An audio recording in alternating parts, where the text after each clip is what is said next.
आप सभी को मेरा प्यार भरा राधे राधे। आज हम इस वीडियो में चर्चा करेंगे पौष मास की कृष्ण पक्ष की एकादशी, जिसे सफला एकादशी के भी नाम से जाना जाता है। तो आज इस एकादशी के व्रत में हम चर्चा करेंगे कौन से राजा की कथा है, दूसरे इसका फल क्या है, तीसरे हम इसमें चर्चा करेंगे एकादशी कब की है, पारायण का समय क्या है, और इस एकादशी में हम ऐसा क्या कार्य कर सकते हैं जिसके करने से हमारे संकट समाप्त होंगे, हमारे मनोकामनाएं पूर्ण हो सकती हैं। पूजा में हम लोग भगवान की पूजा में क्या क्या प्रयोग कर सकते हैं। तो आइए हम चर्चा करते हैं कि जो सफलता एकादशी है, सफला एकादशी है, इस एकादशी के दिन पुराणों में एक कथा आती है कि एक चंपावती नाम की एक नगरी थी जिसका राजा महिष्मत था।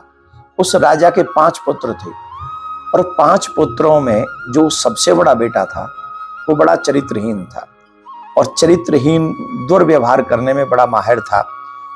बड़ा उसका देवताओं की पूजा में भी उसका मन नहीं लगता था, वो देवताओं का अपमान करता था, सभी प्रकार के व्यसनों में वो लिप्त रहता था। उसके इस व्यवहार और दुष्चरित्र से राजा बहुत दुखी था, प्रजा में उसका अपयश था।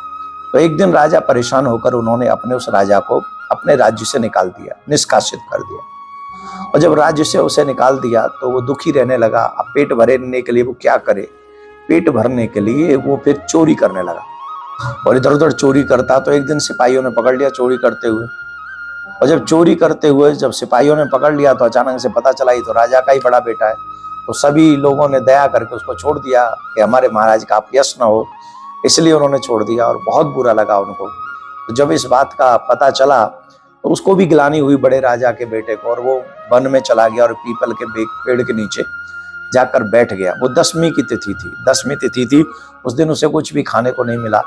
और एकादशी तिथि को वो बड़ा दुखी था, परेशान था, वो क्या करे, खाने को कुछ मिल नहीं रहा था।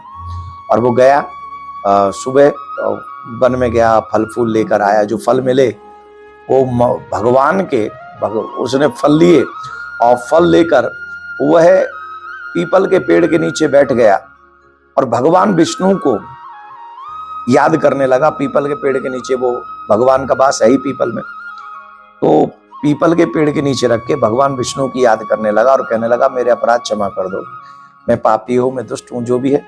उसने भगवान से प्रार्थना की और क्षमा मांगी। तब उनके फलों को भगवान ने स्वीकार किया, क्योंकि उस दिन एकादशी थी। व्रत रखा, उस मतलब कुछ अन्न खाने को मिला नहीं, फल ही खाए थे, तो व्रत रह गया। भगवान विष्णु प्रसन्न हो गए और सद्बुद्धि प्रदान की, जिससे उसके पिता का कोप जो था वो भी नष्ट हो गया। और उसको बुलाया और उसे बुलाकर उसी को राजा बना दिया गया। और फिर उसने धार्मिक राजा बनकर अपनी प्रजा का पालन पोषण किया। तो ये तो एक सफला एकादशी व्रत करने का फल है। अगर हम और आप अधिक से अधिक इन एकादशी व्रतों को करेंगे तो हमें इसका बहुत बड़ा पुण्य मिलेगा, लाभ मिलेगा। तो आइए हम समझ लेते हैं।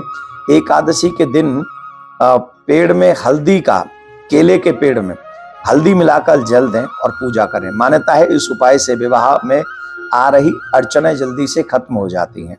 तो केले के पेड़ में हल्दी मिलाकर आपको अभिषेक करना है। अपने अंदर सकारात्मक विचारों का समावेश करने के लिए भगवान नारायण को केसर से मिले हुए दूध का भोग लगाकर शाम के समय घी का दीपक जरूर जलाएं। ऐसा करने से आपके अंदर सकारात्मक विचारों का समावेश होगा।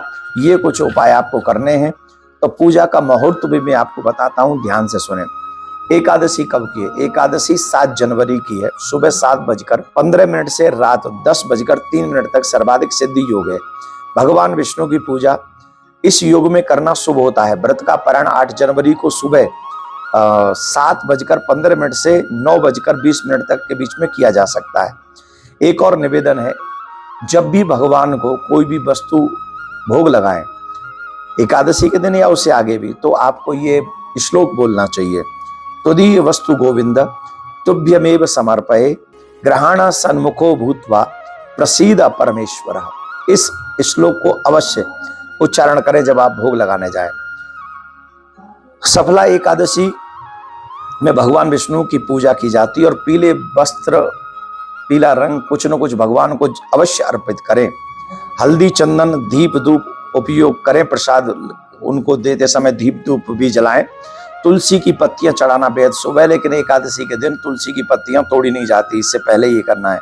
एक और निवेदन है, मान्यता है कि सफला एकादशी का व्रत करने से कार्यों में सफलता मिलती है, जीवन के दुखों से छुटकारा मिलता है, मोक्ष की प्राप्ति होती है, मन चाही मनोकामना पूर्ण होती है।